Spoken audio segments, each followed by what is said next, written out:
हर चीज दिखा रहा था।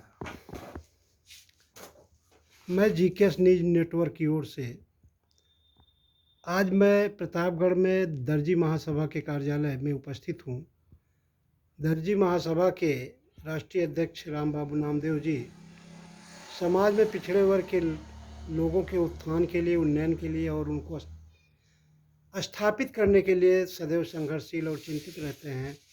आइए हम रूबरू होते हैं प्रखर वक्ता राम बाबू नामदेव जी से कि उनका ये विजन क्या है। 2024 का लोकसभा चुनाव भी होने वाला है, इसको लेकर वह कितना संजीदा है अपने संगठन के साथ, संगठन को कहाँ कहाँ स्थापित किए हैं, इन सब विषयों पर और ज्वलनशील मुद्दों पर उनसे बेबाक राय जानने के लिए चलते राम बाबू नामदेव जी के पास। जी राम बाबू नामदेव जी, स्वागत है। जी भाई साहब, मैं राम बाबू नामदेव, राष्ट्रीय अध्यक्ष अखिल भारतीय दर्जी महासभा।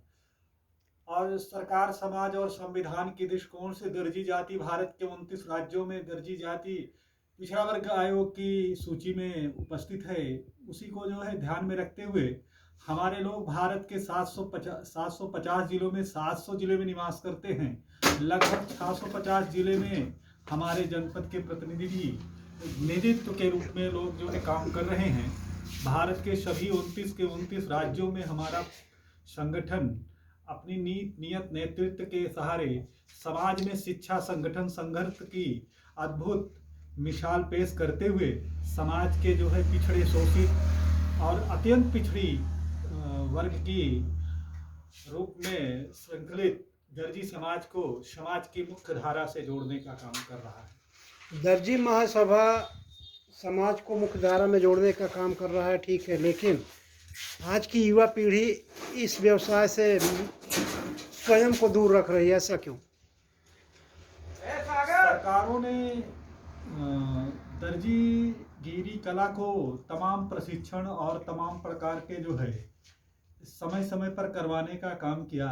भारत नहीं, दुनिया का प्रत्येक छठा व्यक्ति के घर में आपको सिलाई मशीन मिलेगी। ये सरकारों का ही सुविधा है कि सीलिंग कला के प्रति कितना गंभीर है।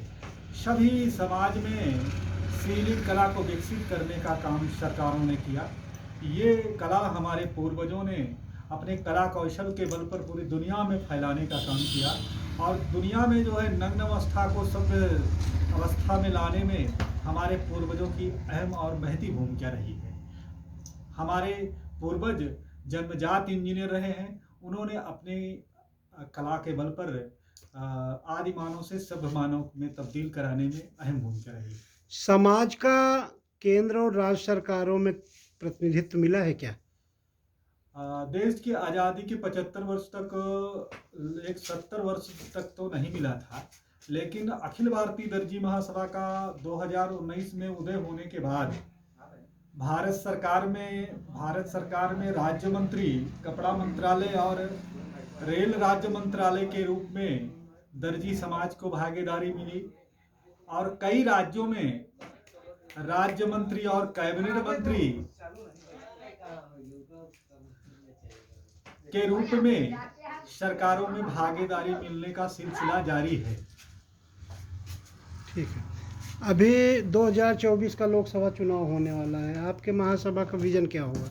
हमारा संगठन राजनीतिक दलों से स्वजाति बंधुओं को मिलने वाले टिकट से जो समाज के लोग लड़ेंगे उनका हर संभव प्रयास से मदद करेगा और उसी के साथ साथ जो हमारे पदाधिकारी या अन्य समाज के, हमारे दर्जी समाज के लोग लड़ना चाहेंगे उनको स्वतंत्र रूप से चुनाव लड़ाने में अहम भूमिका निर्वाह किया जाएगा। अभी आपका महासभा किन किन राज्यों में अपनी उपस्थिति दर्ज करा रहा है? भारत के हिंदी भाषी सभी क्षेत्रों में हमारे संगठन का ढांचा खड़ा हो गया है। दक्षिण भारत में भी इस अभियान को तेजी से बढ़ाया जा रहा है। समाज के लोगों का आपका संदेश?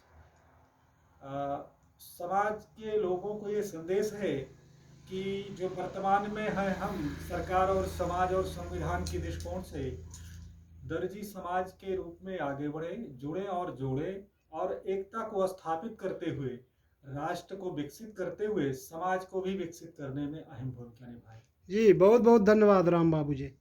धन्यवाद आपकी टीम को साधुवाद, जो हम जैसे अत्यंत पिछड़ी जातियों के लोगों को समाज में अपनी बात रखने का अवसर प्रदान करते हैं। जी बहुत बहुत धन्यवाद।